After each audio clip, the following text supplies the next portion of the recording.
Welcome to Parent Academy Online. Today's guest is Tammy Morris, who is the Chief Program Officer for the Autism Alliance of Michigan. And we're so happy you could join us today, Tammy. How are you? I'm great. Thank you so much for having me. Absolutely. And we wanted to address this topic because we know that autism is an issue for many of our families across the district. And I was intrigued by the work that you're doing to service families in the Metro Detroit area and specifically in Detroit. Can you talk a little bit about the work of the Alliance? Absolutely. The Autism Alliance is a statewide nonprofit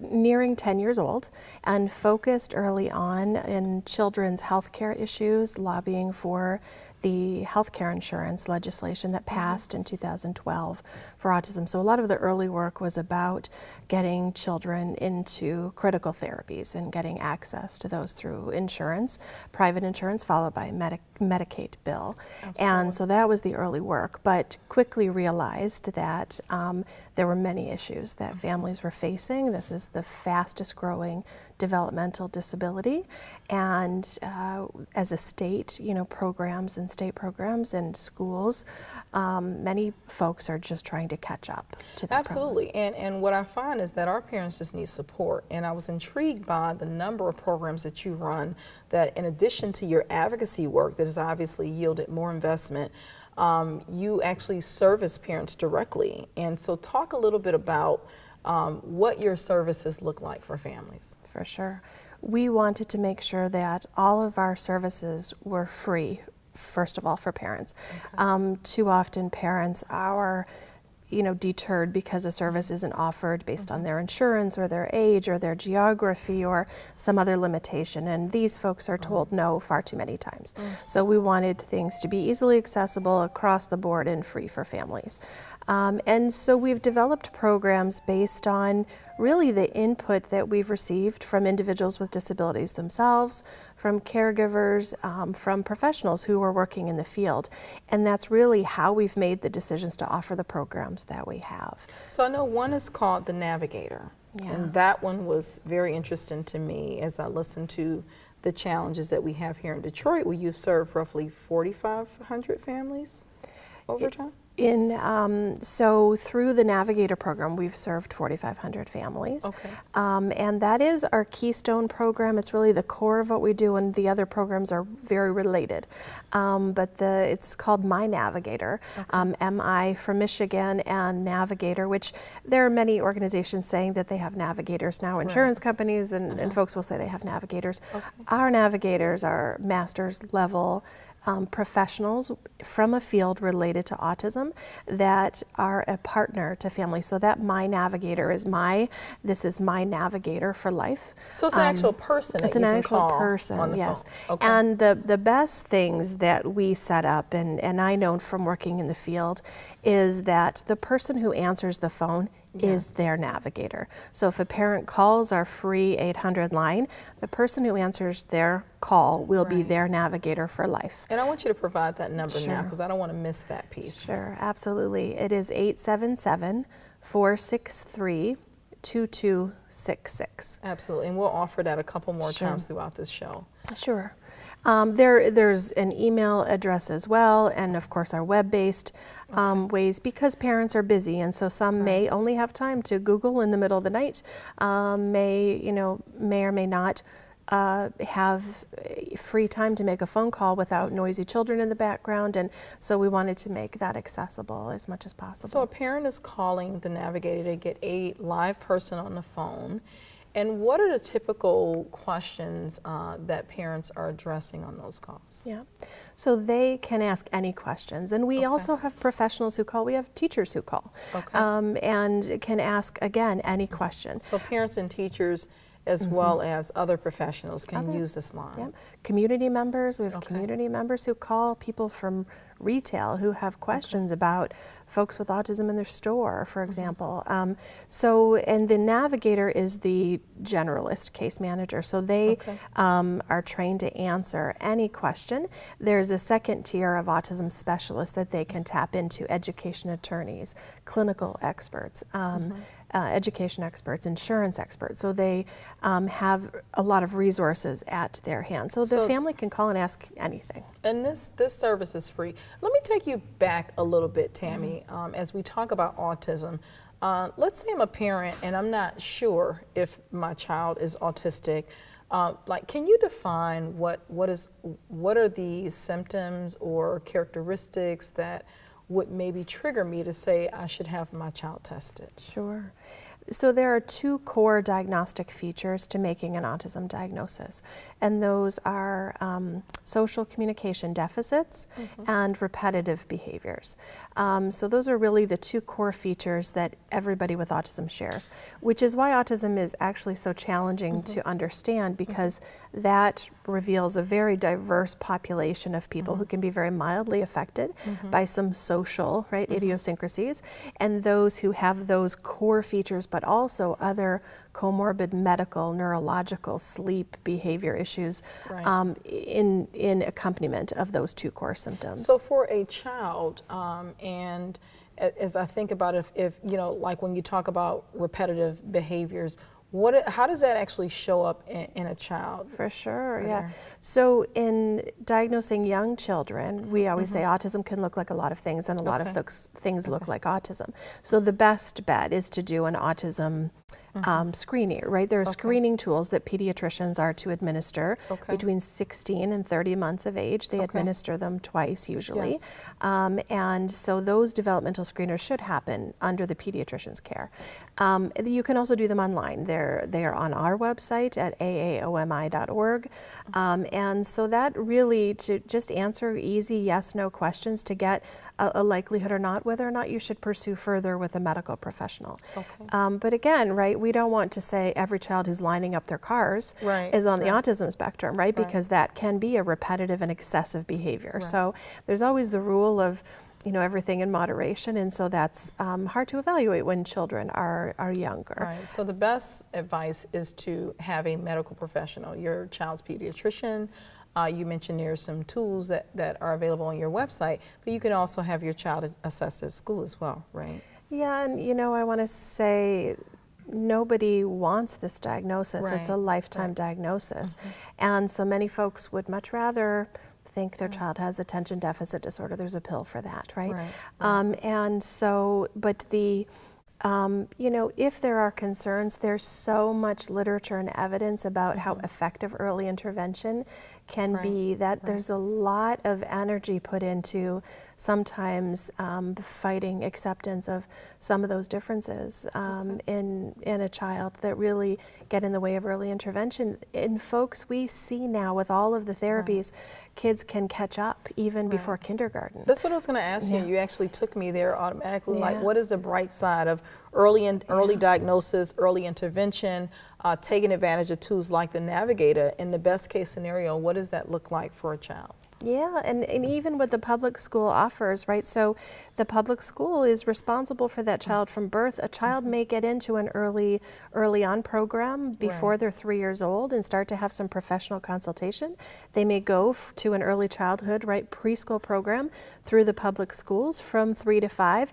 And with all of that intervention, they may be caught up to their peers and be able to mainstream by kindergarten. So putting off some of those things doesn't help. And of course, you know, professionals aren't going to diagnose somebody if you know, they're not on the spectrum. So the risk, you know, really shouldn't be there. I think as parents, a lot of times we feel guilty, or we're in denial, or we don't want to accept what may or may not be in front of us. But the best thing, it sounds like, is to have it checked out by your pediatrician and to get those early interventions, so that if that means for the child that they're positioned to be mainstreamed in that case, then that actually is a win for the child. So I really like that advice. Yeah, it's a challenge. It's an invisible disability, right?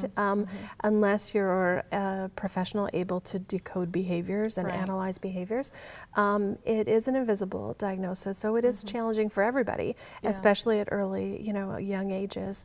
And well, let's talk about the extreme, because then there's also cases where young people aren't diagnosed until much further along, and what are you seeing that happens in those situations? Yeah, so we're going to talk about childhood a lot with schools, and childhood is really challenging for autism, but we see folks more and more who on into adulthood who are doing amazing things. Yeah. And so I wish I could introduce parents of young children to some of the amazing adults who I know. Well, maybe we'll have to have an another autism spectrum. segment like that, right? Yeah, I wish I could. And I am blessed to be able to spend every day with adults on the spectrum who are working, who are creative, who are brilliant artists, and just helpful, So wonderful early people. intervention is really positioning you to still meet your life's goal or dreams or pursue these careers that you want. It can happen. There are certainly some who are severely impacted by the other comorbid medical problems who may never be independent.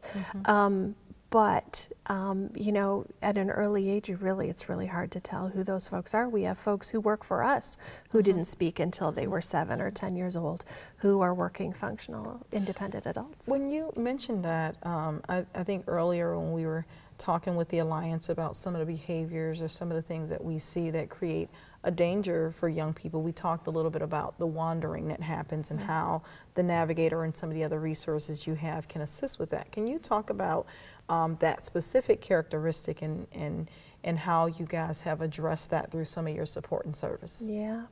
So we, you know, 49% of children who are on the autism spectrum have a tendency to wander. The technical term is elopement, but they wander from safety and into harm's way, and not knowing that they're just wandering. Yeah. So sometimes it's seeking some sensory input, right? They are a runner. They like movement. They like water. They like outdoors, or they have a behavior they're not able to communicate, and they're trying to go somewhere, to grandma's, to the pool, right?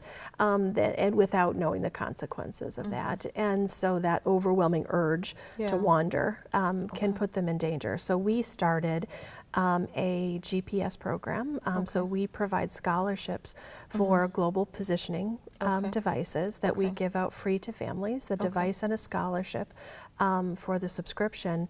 So it's a wearable device. It's worn under the clothes, and it has a very strong magnet on it so the child can't take it off.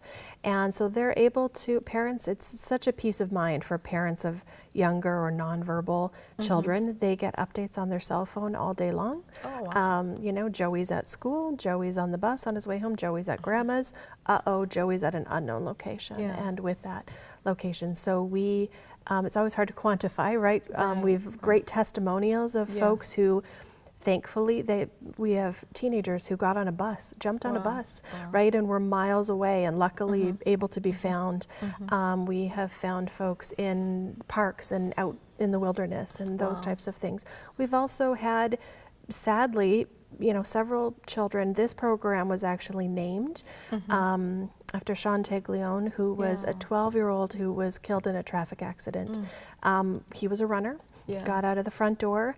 He went left. Mom went right to look for him, and 20 minutes later, she found, you know, the police and the traffic accident. He was fatally injured in that crash. That's actually who the program was named after, and we've since had, of course, several drowning incidents of children on the spectrum in Michigan. So this is a great resource for parents on the preventative end, and provide some additional level of safety for children with autism, and also a peace of mind. As I listen to you, how many of these devices have you guys made available, and is there a set of criteria that would qualify a parent for this or not?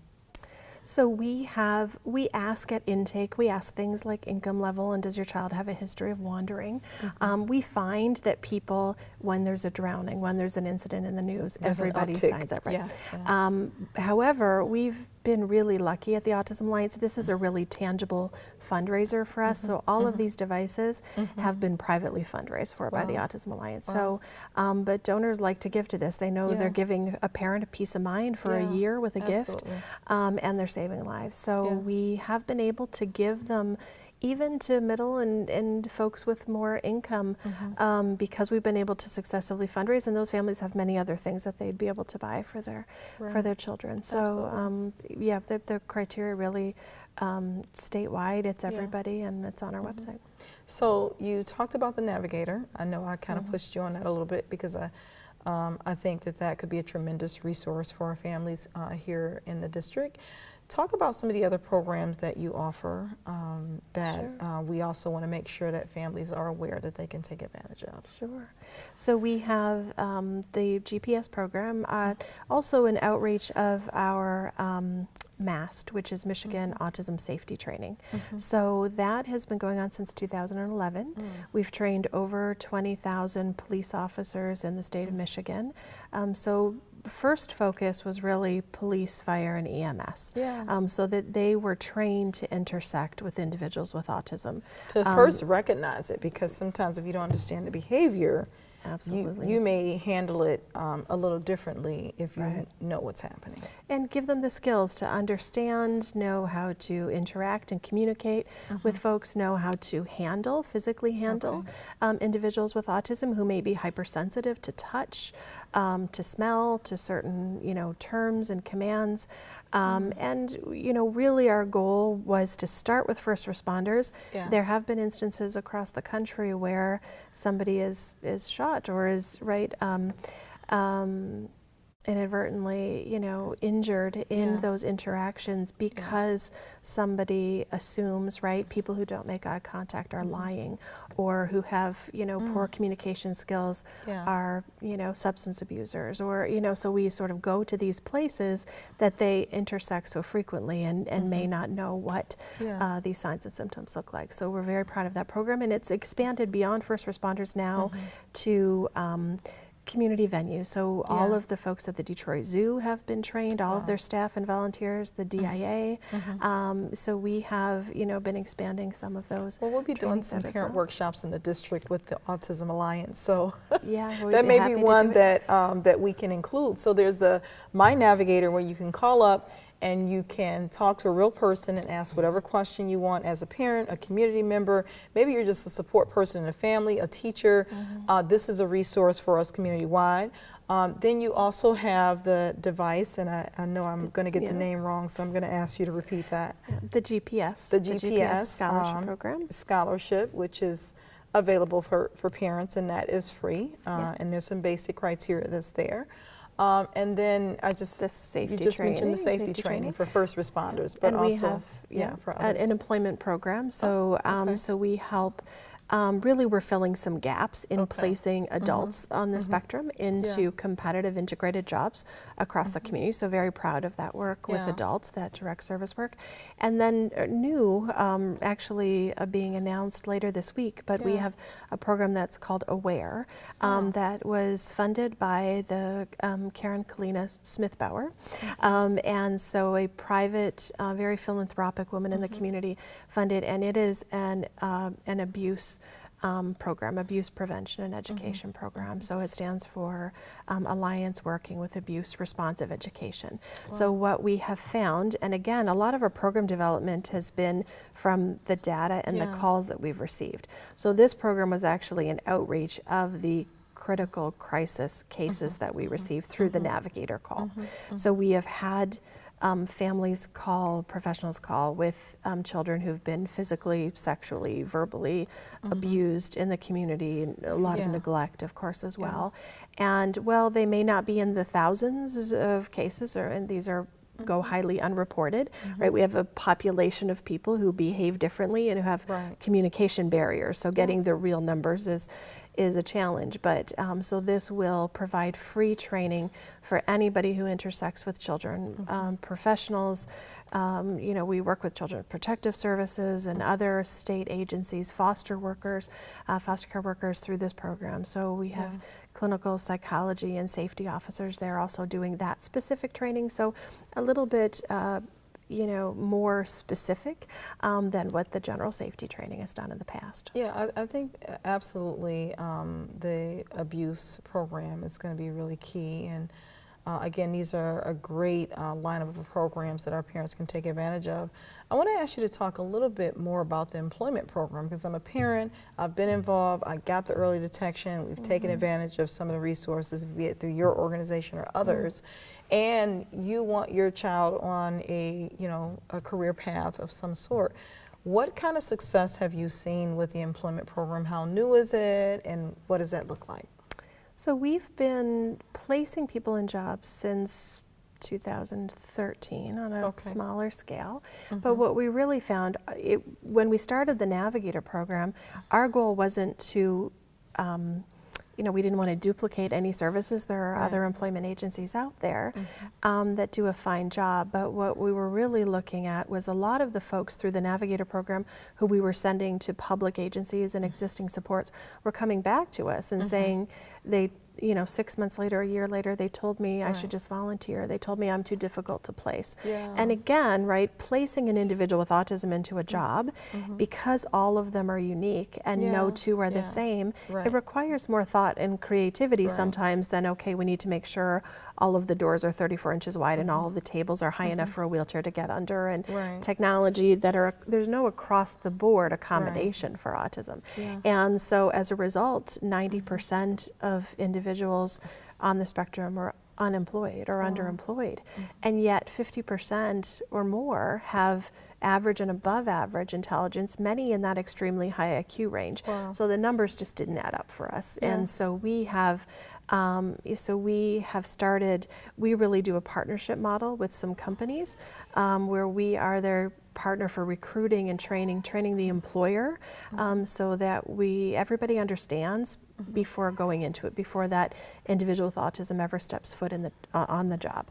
So most folks with autism who are terminated because of some slight miscommunication or misunderstanding, and so all of the front loading and training that we do in advance really prevent. So we're very, very proud of the program.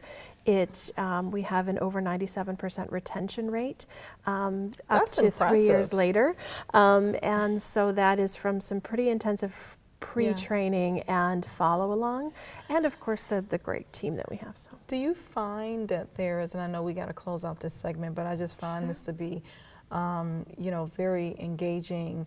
Do you find that there are certain employers who are more sensitive to employing young people or young adults with autism than others, or adults, period?